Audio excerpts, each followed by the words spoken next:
बिस्मिल्लाहिर्रहमानिर्रहीम। अस्सलाम वालेकुम डियर स्टूडेंट्स। मुझे याद नहीं है कि मैंने लास्ट लेक्चर आपका कहाँ पे क्लोज़ किया था। तो मुझे ये बता दें कि क्या हम रन टाइम पॉलीमॉर्फिज्म हमने स्टार्ट कर लिया था। रन टाइम पॉलीमॉर्फिज्म स्टार्ट कर लिया था।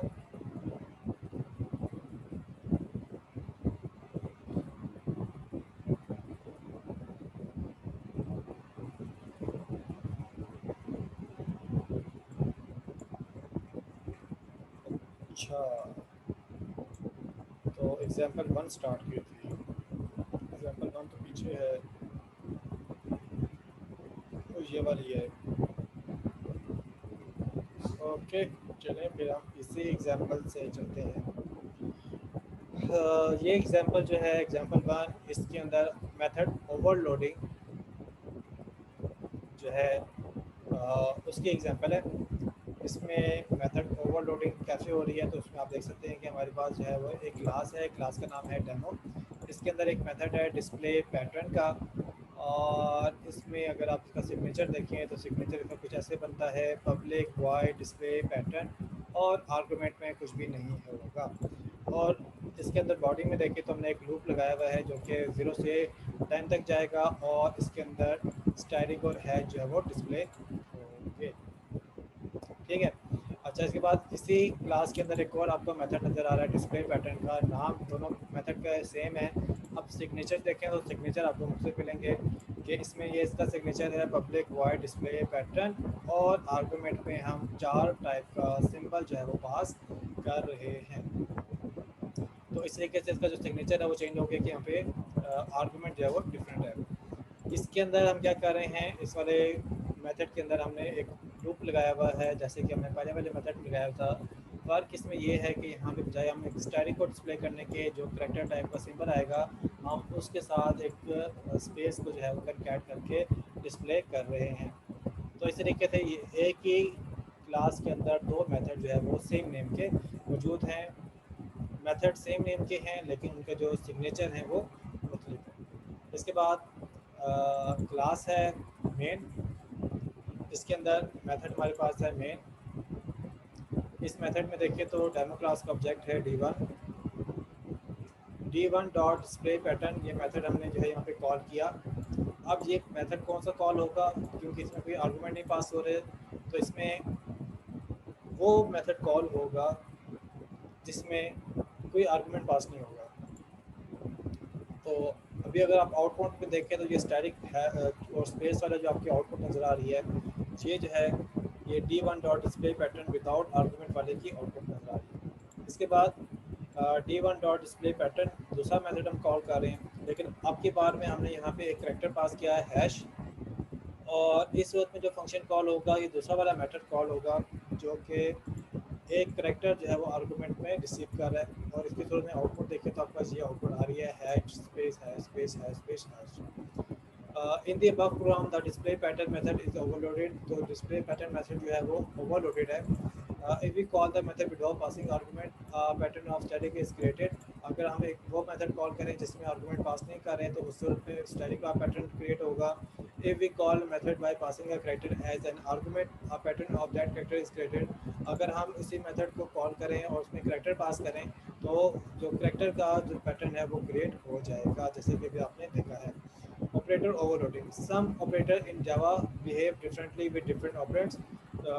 मुख्तलिफ जो ऑपरेटर्स हैं जावा में, वो मुख्तलिफ ऑपरेंट्स के ऊपर मुख्तलिफ तरीके से बिहेव करते हैं। ऑपरेंट किसे कहते हैं? ऑपरेंट कहते हैं ऑपरेटर के आसपास में जो वैल्यूज़ होती हैं उनको ऑपरेंट कहा जाता है। जैसे कि अगर आप बात करते हैं ए प्लस बी, तो ए और जो बी हैं वो क्या होंगे? वो ऑपरेंट होंगे। ठीक है। तो वो ऑपरेटर के आसपास में जो वैल्यूज़ होती हैं या वेरिएबल्स होते हैं उनको ऑपरेंट्स बोला जाता है। अच्छा, अब ज़रा इस एग्जांपल में देखते हैं। प्लस का ऑपरेटर जो है वो एक ऑपरेटर ओवरलोडिंग मेथड आपके पास अवेलेबल है कि इसमें आप न्यूमेरिक एडिशन कर सकते हैं कि अगर नंबर वैल्यू आप इसके ऑपरेंट को प्रोवाइड करें तो इसमें न्यूमेरिक एडिशन होगी, और अगर ऑपरेंट्स में आप जो है वो स्ट्रिंग जो है प्रोवाइड कर रहे हों तो उसमें स्ट्रिंग कंकैटिनेशन होगी। तो ये आपके पास एक एग्जांपल है ऑपरेटर ओवरलोडिंग की। इसके अलावा ऑपरेटर लाइक एंड, और एंड नॉट और overloaded for logical and bitwise operation. And और नॉट जो है वो लॉजिकल ऑपरेशन के लिए भी इस्तेमाल होते हैं, जो कि आप इस्तेमाल करते हैं लॉजिकल एंड और अगर आपने इस्तेमाल किया हुआ है। इसके अलावा यही ऑपरेटर जो है वो बिट वाइज ऑपरेशन के लिए भी इस्तेमाल होते हैं। बिट वाइज और ऑपरेशन शायद आपने ना किए हों, लेकिन ज़रूरत पड़ने पे आपको वो भी जो है वो पता चल जाएंगे। The plus operator in Java is use to perform two specific function. जो प्लस ऑपरेटर है वो दो फंक्शन के लिए यूज़ होता है, और इसकी एग्जांपल हमने पहले जो है वो की भी है, जिसमें हमने ए और बी दो इंटीजर वैल्यू ली, ए के अंदर 5 बी के अंदर 6 रखा, और ए प्लस बी करने से जो है वो इनके अंदर न्यूमेरिक एडिशन हो रही है, जिसकी आउटपुट जो वैल्यू बनती है वो 11, और वो आपकी सम को असाइन हो रही है। इसी तरीके से यही प्लस का ऑपरेटर है, लेकिन इसके अगर लेफ्ट और राइट में अगर आप स्ट्रिंग प्रोवाइड करेंगे तो ये इसमें कंकेटिनेशन कर लेगी। ये एग्जांपल भी हमने जो है वो देखी भी पहले से है। तो ये ऑपरेटर ओवरलोडिंग की एग्जांपल आपके सामने होगी। Note, in languages like C++, we define operator to work differently for different operands। हम C++ के अंदर ऑपरेटर ओवरलोडिंग जो है वो खुद से कर भी सकते हैं, यानी कि हम ये डिफाइन कर सकते हैं कि कौन सा ऑपरेटर जो है वो कौन से ऑपरेंड्स के ऊपर किस तरीके से बिहेव करे। However Java doesn't support user defined operator overloading, जबकि जावा जो है वो यूज़र डिफाइंड ऑपरेटर ओवरलोडिंग की सपोर्ट प्रोवाइड नहीं करता, यानी कि हम जावा के अंदर रहते हुए ऑपरेटर ओवरलोड अपनी मर्ज़ी से नहीं कर सकते। जो ऑपरेटर ओवरलोडेड हमें पहले से मिल गए हैं, हम उन्हीं के ओवरलोडेड जो है फंक्शन वगैरह या ओवरलोडेड टेक्निक यूज़ कर सकते हैं, लेकिन हम खुद से कोई क्रिएट नहीं कर सकते। इसके बाद है run time polymorphism. It is also known as dynamic method dispatch. Run time polymorphism को डायनेमिक मेथड डिस्पैच भी कह सकते हैं, और डायनेमिक डिस्पैच मेथड से भी पहचाना जाता है। It is a process in which a function call to the overrider method is resolve at run time. ये एक ऐसा प्रोसेस है जिसके अंदर ओवररिडन मेथड जो है वो कॉल होते हैं, और ओवररिडन में से भी कौन सा ओवरराइड मेथड जो है वो कॉल होगा उसका फैसला जो है वो रन टाइम में जो है वो किया जाता है। This type of polymorphism is achieve by method overriding. इस तरह की जो पॉलीमॉर्फिज्म है इसको हासिल करने के लिए या इसको करने के लिए आपको मेथड ओवरराइडिंग करनी पड़ती है। मेथड ओवरराइडिंग के बारे में आगे जिक्र है कि मेथड ओवरराइडिंग क्या है। Method overriding on the other hand occurs when a derived class has a definition for one of the member function of the base class। Method overriding कहते हैं कि ड्राइव क्लास में एक ऐसा फंक्शन पाया जाए जिसका जिसकी डेफिनेशन पहले से ही बेस क्लास के अंदर मौजूद हो, यानी कि चाइल्ड क्लास के अंदर आप एक ऐसा फंक्शन बनाएं जो कि पेरेंट क्लास के अंदर पहले से मौजूद हो, तो इसका मतलब ये होगा कि यहाँ पे आप मेथड ओवरराइडिंग कर रहे हैं। The base function is set to be overridden. तो इस सूरत में जो बेस मेथड होगा उसे कहेंगे कि वो ओवररिडन हो गया है। ठीक है। Rules for method overriding. Rules क्या होंगे मेथड ओवरराइड करने के? The method signature, that is method name, parameter list and return type have to match exactly. Method signature same होना चाहिए। अब मेथड सिग्नेचर में क्या चीज़ें शामिल हैं? मेथड का नेम सेम होना चाहिए, मेथड के पैरामीटर लिस्ट जो है वो सेम होना चाहिए, रिटर्न टाइप सेम होना चाहिए। अब ये सेम होने का मतलब क्या है? पेरेंट क्लास के अंदर भी मेथड है, चाइल्ड क्लास के अंदर भी मेथड है, तो पेरेंट क्लास के मेथड नेम सेम होगा, चाइल्ड का भी वैसे ही होगा। पेरेंट क्लास के अंदर जो पैरामीटर लिस्ट है वैसे ही चाइल्ड के अंदर भी वही पैरामीटर लिस्ट होगी, और जो पेरेंट का रिटर्न टाइप है वही चाइल्ड की भी रिटर्न टाइप होगी। The overridden method can widen the accessibility but not narrow it। Overridden method जो है वो एक्सेसिबिलिटी को बढ़ाता है, ना कि उसको तंग करता है। अब इसमें क्या मुराद है? It is private in the base class. अगर एक मेथड जो है बेस क्लास में प्राइवेट है, the child class can make it public but not vice versa. तो अगर चाइल्ड क्लास जो है उसको ओवरराइड कर रहा है तो वो उसको जो पेरेंट क्लास में प्राइवेट है उसको चाइल्ड क्लास में जो है वो पब्लिक कर सकता है, लेकिन इसके रिवर्स नहीं कर सकता। क्या मतलब इसके रिवर्स में? इसके रिवर्स का मतलब ये है कि अगर पेरेंट क्लास के अंदर वो जो है वो पब्लिक है, तो चाइल्ड क्लास में आप उसको प्राइवेट नहीं कर सकते, ठीक है। तो इसको आप नैरो जो है वो नहीं होगा, इसके अंदर जो है वो आपका एक्सेसिबिलिटी जो है वो वाइडन की जा सकती है। अलबत्ता सेम ज़रूर रह सकती है कि अगर आपके पास पेरेंट के अंदर प्राइवेट है तो चाइल्ड के अंदर भी आप प्राइवेट कर लें, अगर पेरेंट में पब्लिक है तो आप चाइल्ड के अंदर पब्लिक रख लें, तो सेम जो है वो एक्सेसिबिलिटी रह सकती है। आप बढ़ा सकते हैं लेकिन आप उसको कम नहीं कर सकते। Suppose the same method is created in the superclass and its subclass. In this case, the method that will be called depend upon the object used to call the method. Suppose कि same method जो है वो super class में भी है और child class में भी है, तो जो मेथड कॉल है वो डिपेंड करेगा कि कौन सा ऑब्जेक्ट कॉल कर रहा है। जो सा ऑब्जेक्ट कॉल करेगा वही मेथड जो है उसका कॉल होगा। अब ज़रा हम यहाँ पे एग्जांपल देखते हैं डॉक्टर एंड पेशेंट की। आपको डॉक्टर क्लास नज़र आ रही है और डॉक्टर क्लास के अंदर आपको एक मेथड नज़र आएगा ट्रीट पेशेंट का। इसके अंदर आपको एक मैसेज डिस्प्ले करते हुए नज़र आएंगे। मैसेज आपका क्या डिस्प्ले होगा, आउटपुट पे लिखा हुआ आएगा डॉक्टर ट्रीटमेंट।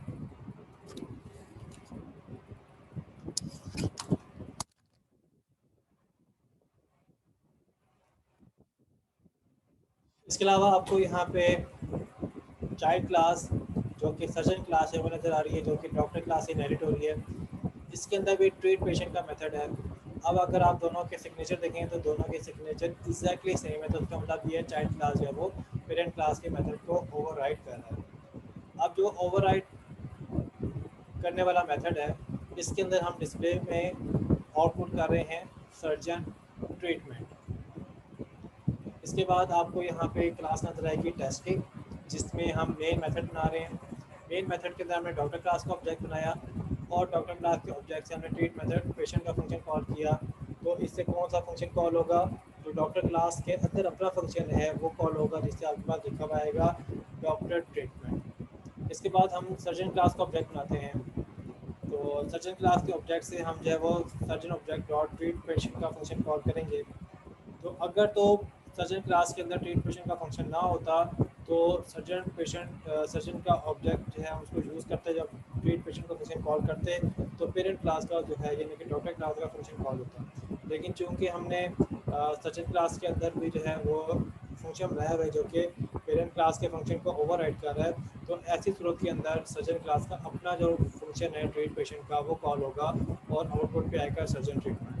तो ये आपके सामने आउटपुट आ रही है डॉक्टर क्लास के ऑब्जेक्ट से आपके पास आउटपुट आई डॉक्टर ट्रीटमेंट और सर्जन क्लास के ऑब्जेक्ट से आपके पास आउटपुट आ रही है यहाँ पे surgeon treatment. Difference between overloading and overriding.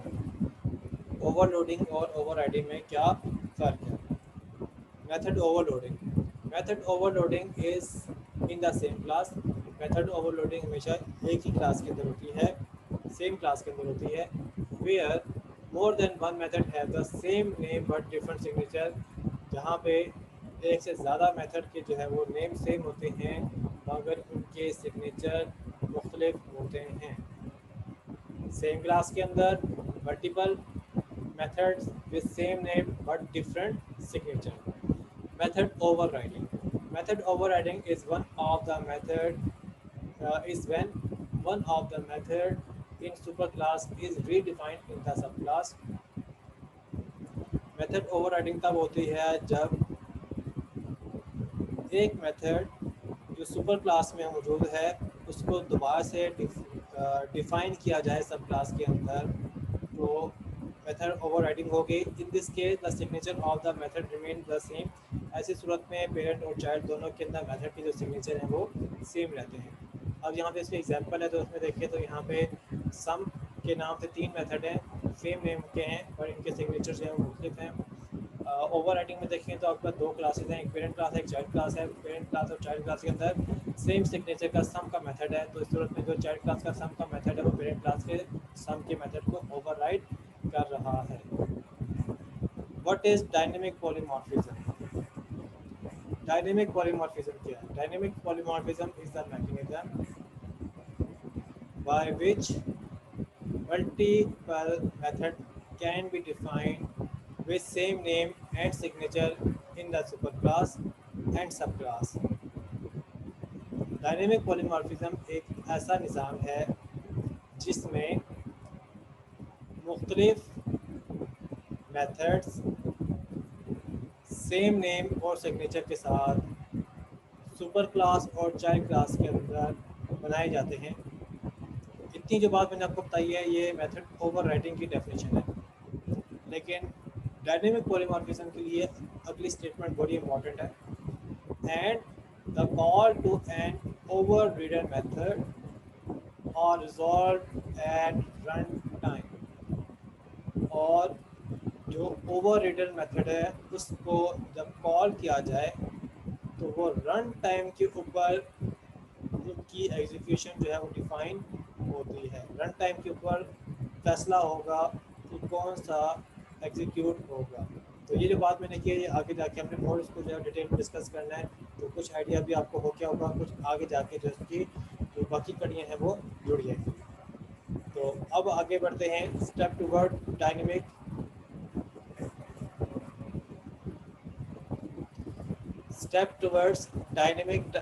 Polymorphism. Dynamic polymorphism के क्या इकदाम हमें करने पड़ेंगे? Reference variable of super class can refer to sub class object. सबसे पहले हम यहाँ पे बात करते हैं रेफरेंस वेरिएबल। रेफरेंस वेरिएबल कैसे बनता है? क्लास और ऑब्जेक्ट का नाम, इतना काम अगर आप कर लें, क्लास बताएं कौन सी क्लास है और ऑब्जेक्ट का नाम लिख रहे हैं, तो जो ये ऑब्जेक्ट का नाम है ये क्या होगा? ये आपके पास रेफरेंस वेरिएबल होगा। तो ये रेफरेंस वेरिएबल यहाँ पे बन जाएगा, ठीक है।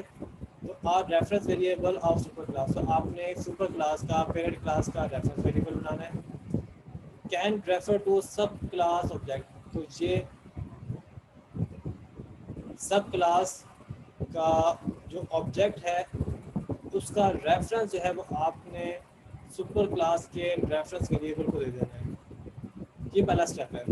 अब ये स्टेप कैसे हो रहा है? अब ये देखिए, डॉक्टर क्लास का ऑब्जेक्ट रेफरेंस बनाया, जैसे रेफरेंस वेरिएबल को मैं ऑब्जेक्ट रेफरेंस भी कहूँगा और रेफरेंस वेरिएबल भी कहा करूँगा, ठीक है। तो ये जो OBJ है ये रेफरेंस वेरिएबल भी है और ऑब्जेक्ट रेफरेंस भी है, इसके अलावा रेफरेंस वेरिएबल भी है। तो डॉक्टर क्लास का ऑब्जेक्ट रेफरेंस बना लिया या रेफरेंस वेरिएबल बना लिया, और अब मेमोरी देखें या इसको ऑब्जेक्ट देखें, किसका ऑब्जेक्ट बनाया जा रहा है। यहाँ पे न्यू डॉक्टर नहीं कर रहे हैं हम, डॉक्टर क्लास का ऑब्जेक्ट नहीं बना रहे बल्कि किसका बना रहे हैं? सर्जन क्लास का। और सर्जन क्लास क्या है? वो डॉक्टर क्लास की चाइल्ड क्लास है। तो चाइल्ड क्लास का ऑब्जेक्ट जो है वो हम किसको असाइन कर रहे हैं? हम पेरेंट क्लास के रेफरेंस वेरिएबल को असाइन करें। तो पहला स्टेप हमने ये करना है, ठीक है। अच्छा, इसके बाद कंसीडर द स्टेटमेंट। अब आपने इस स्टेटमेंट को ज़रा तवज्जो देनी है। अब आप देखें तो यहाँ पे ऑब्जेक्ट रेफरेंस जो है वो किसका है?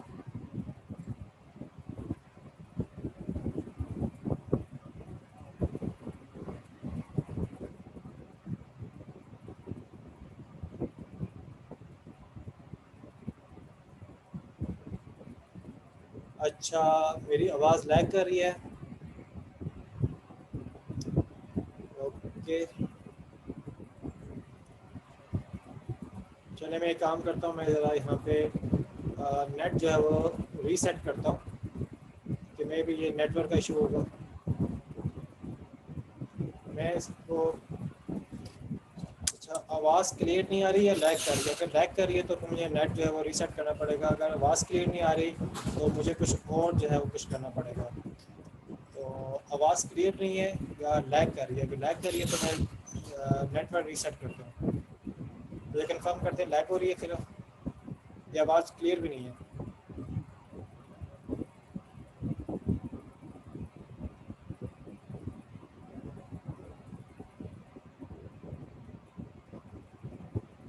एनीवे मैं इसको ज़रा रीसेट कर देता हूँ।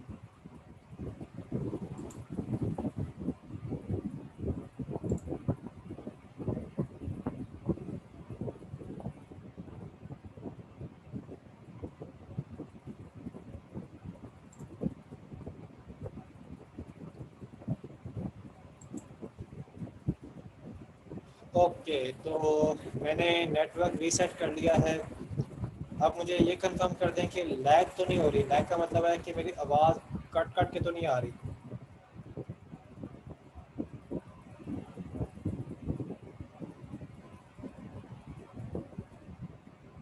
ओके, अब लैग नहीं हो रही। अच्छा, अब नॉइज़ आ रही है बीच में?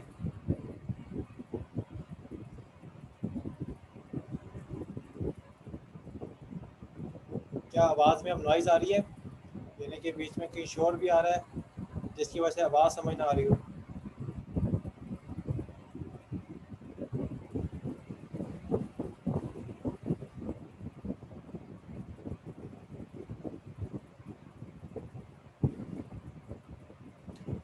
नहीं, अब तो मैं इंतज़ार कर रहा हूँ ना, आपकी आंसर का वेट कर रहा हूँ। तो मैं एक्चुअली में लैग नहीं कर रहा। आवाज़ जो है उसमें जुमला बोल के मैं खामोश हो जाता हूँ थोड़ी देर।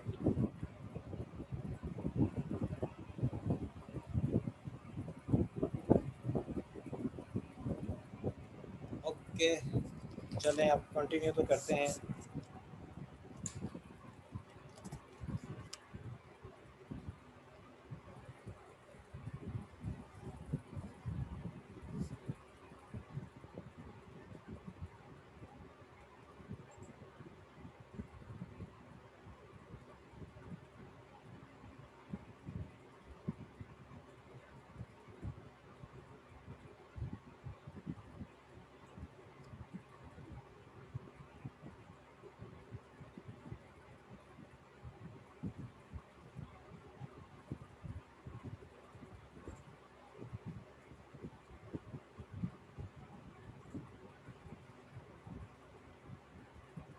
जी, मेरी आवाज़ बिल्कुल भी नहीं आ रही। वो इसलिए नहीं आ रही क्योंकि मैं बिल्कुल भी नहीं बोल रहा।